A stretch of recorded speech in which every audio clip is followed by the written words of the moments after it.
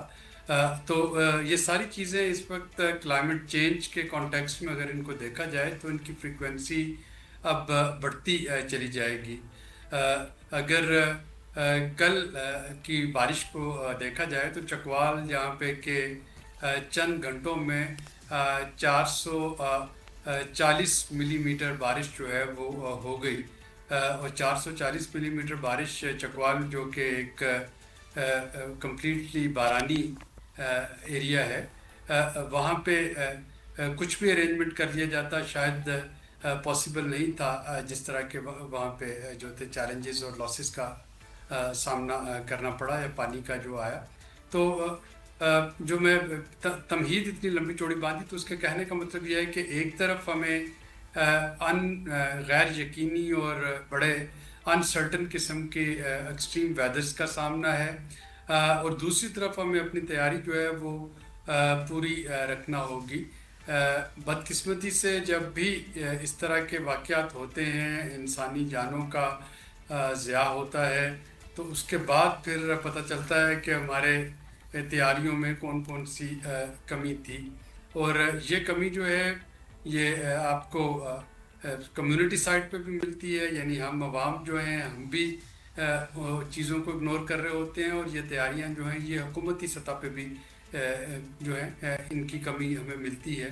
اور یہ وہ ایریاز ہیں جس پہ کہ ایس جی پی آئی جو ہے وہ پچھلے کئی سالوں کے ڈیٹے کے تجزیے کی مدد سے جو غلطیاں بار بار ریپیٹ ہو رہی ہوتی ہیں ان کی طرف نشاندہی بھی کرتی ہے, اور ان کے لیے جو کورس کریکشن ہے اس کی طرف بھی اشارہ کرتی ہے.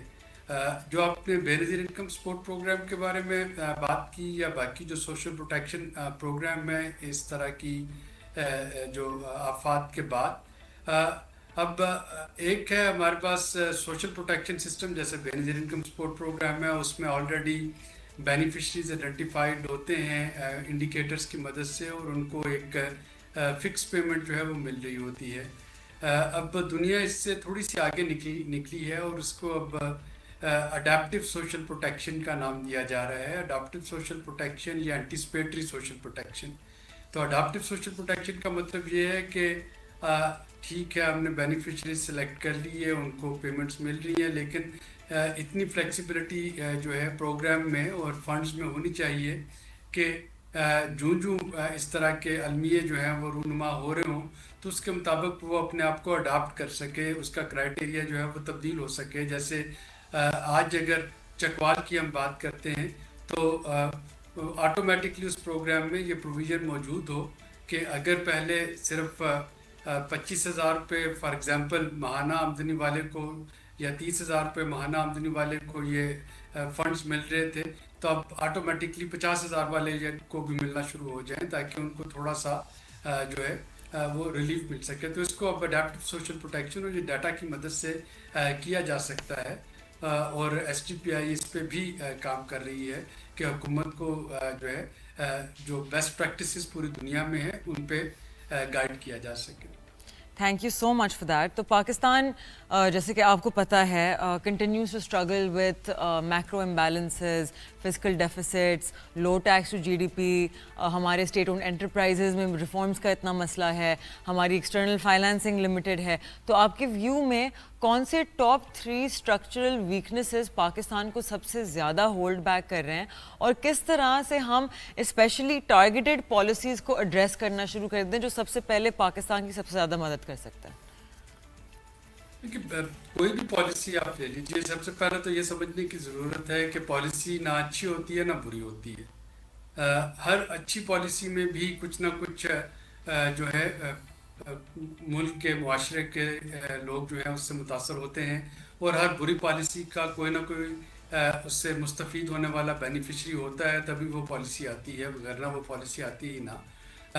جو حکومت کا کام ہوتا ہے وہ یہ ہوتا ہے کہ اس پالیسی میں بینیفیشریز کی تعداد کو بڑھایا جائے اور جو لوزرز ہیں اس پالیسی سے ان کی تعداد کو کم کیا جائے. اب اس کے لیے 4 جو بنیادی شرائط ہیں وہ بہت امپورٹنٹ ہیں. سب سے پہلی جو شرط ہے اس میں وہ فائنانشیل ایلوکیشن ہے.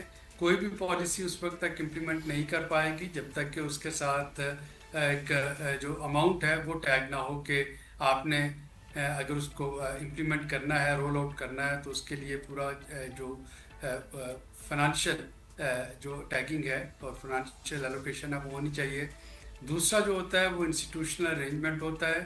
آپ پالیسی بہت اچھی بنا لیں, پیسے بڑے اچھے ایلوکیٹ کر دیں, لیکن اگر اداروں کو معلوم نہیں کہ ان کا مینڈیٹ کیا ہے اور انہوں نے کس طریقے سے اس پالیسی کو رول آؤٹ کرنا ہے, یا اس میں ڈپلیکیشن آف ایفرٹس ہو رہی ہیں, تو وہ پالیسی جو ہے وہ اچھے رزلٹ نہیں دے پائے گی. تیسری بنیادی شرط جو ہوتی ہے اس میں وہ ہیومن ریسورسز کی ہوتی ہے. پیسے بھی ہیں, پالیسی بھی ہے, ادارہ بھی ہے, لیکن اگر وہاں پہ right person for the right job نہیں ہے تو اس کا مطلب ہے کہ وہ پالیسی جو ہے وہ امپلیمنٹ نہیں ہو پائے گی جب تک اس کے جو ہیومن کیپیسٹیز اور کیپیبلٹیز ہیں وہ نہ ہوں.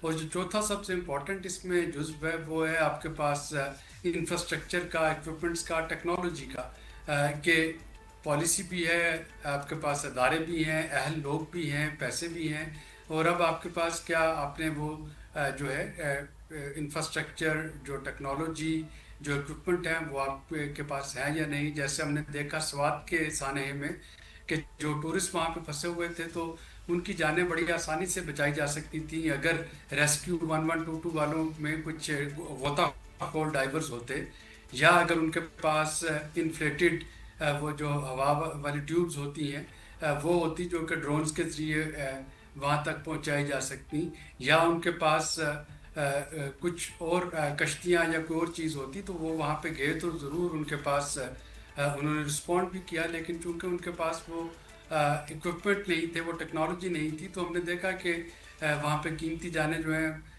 وہ اللہ کو پیاری ہوئی. تو یہ ہم جب چیلنجز کی بات کرتے ہیں پالیسی امپلیمنٹیشن میں, تو سب سے بڑا چیلنج یہی ہے کہ آپ کے پاس جہاں پہ 4-5 چیزیں اکٹھی ہو جائیں وہاں پہ تو پالیسی اچھی یا بری وہ امپلیمنٹ ہو جائے گی, لیکن جہاں پہ یہ نہ ہو, ان میں سے کوئی بھی ایک چیز مس ہو جائے, تو وہاں پہ پھر آپ کو جو ڈیزائرڈ ریزلٹس ہیں وہ نہیں مل سکتے. ڈیفینیٹلی آپ نے بالکل ٹھیک کہا. اینڈ ریسنٹ ٹائمز میں ہم نے دیکھا ہے کہ ریمیٹنسز ریکارڈ ہائیز پہ ہیں, ایکوٹی سائڈ پہ اسٹاک ایکسچینج کے ریٹرنز بہت ہائی ہیں, لیکن آبویسلی پاکستان ایک بہت ڈیلیکیٹ فسکل اسپیس میں رہتا ہے, constantly on a border, right, کہ چیزیں خراب ہوں گی یا نہیں. We're never in a space safe enough جہاں ہم کہہ سکتے ہیں کہ نہیں اب اگلے 2-3 سال کے لیے we can focus on other things. ہم تو کانسٹنٹلی اپنے کرنٹ اکاؤنٹ فسکل ڈیفیسٹ میں ہی رہتے ہیں, رائٹ. تو ابھی کیونکہ ہماری ریمیٹنسز اتنی سرج ہو گئی ہیں اور ایکوٹی ریٹرنز بھی اتنے اسٹرانگ ہیں, کس طرح سے اس چیز کو لیوریج کیا جا سکتا ہے کہ پاکستان اپنے آپ کو فائنینشلی اسٹرانگ کر سکے؟ اللہ کا شکر ہے کہ اس وقت میکرو اکنامک انڈیکیٹرز جو ہیں وہ بہت بہتر ہیں. اگر میں اس سال کو دیکھوں تو جو میجر چیلنجز ہیں انٹرنل کی ہم بعد میں بات کریں گے, اس وقت آپ کے پاس 2-3 بڑے ایکسٹرنل چیلنجز ہیں جو کہ میک اور بریک ہیں اکانومی کے لیے. پہلا چیلنج جو ہے وہ تو کلائمیٹ چینج ہے, جس کو ہم دیکھ رہے ہیں کہ موسم جو ہیں وہ ایکسٹریم پہ ہیں. پورے سال کی بارشیں جو ہیں وہ چند دنوں میں ہو جاتی ہیں, اس کے بعد ہمیں معلوم نہیں کہ وہ بارشیں دوبارہ سردیوں میں ہوں گی یا نہیں ہوں گی, ویدر پیٹرن کس طرح کا بنے گا. اور اس کا سب سے بڑا امپیکٹ جو ہے وہ ہماری زراعت پہ ہے. اور اس سال بھی ہم نے دیکھا جو پچھلا مالی سال گزرا ہے 30 جون کو, کہ چونکہ زراعت نے صحیح پرفارم نہیں کیا تو آپ کی جی ڈی پی کے جو ٹارگٹ تھے وہ اچیو نہیں ہو سکے. اور یہ صرف جی ڈی پی ہی نہیں بلکہ جو آدھی سے زیادہ آبادی دیہاتوں میں رہائش پذیر ہے, یہ ان کے لیے لائیولیہوڈس اور وہ جو روزگار ہے اس کا بھی, اور جو فوڈ سیکورٹی ہے پورے ملک کے لیے, اس کا بھی ایک چیلنج بنتا ہے. تو پہلا تو ایکسٹرنل فیکٹر یہ ہے جو آپ کے جی ڈی پی گروتھ کو امپیکٹ کرے گا. دوسرا جو ہے وہ تیل کی قیمتیں ہیں عالمی منڈی میں. عالمی منڈی میں اگر کروڈ کی پرائسز بڑھتی ہیں, $80 پر بیرل سے اوپر جاتی ہیں, تو وہاں پہ پاکستان کے لیے ایمبر اور پھر ریڈ لائن سٹارٹ ہونا شروع ہو جاتی ہے کہ خطرے کی گھنٹیاں بجنی شروع ہو جاتی ہیں. جب ہم اپنی موجودہ پیٹرولیم پرائس کا فارمولا دیکھتے ہیں پیٹرول یا ڈیزل کا, جس میں کہ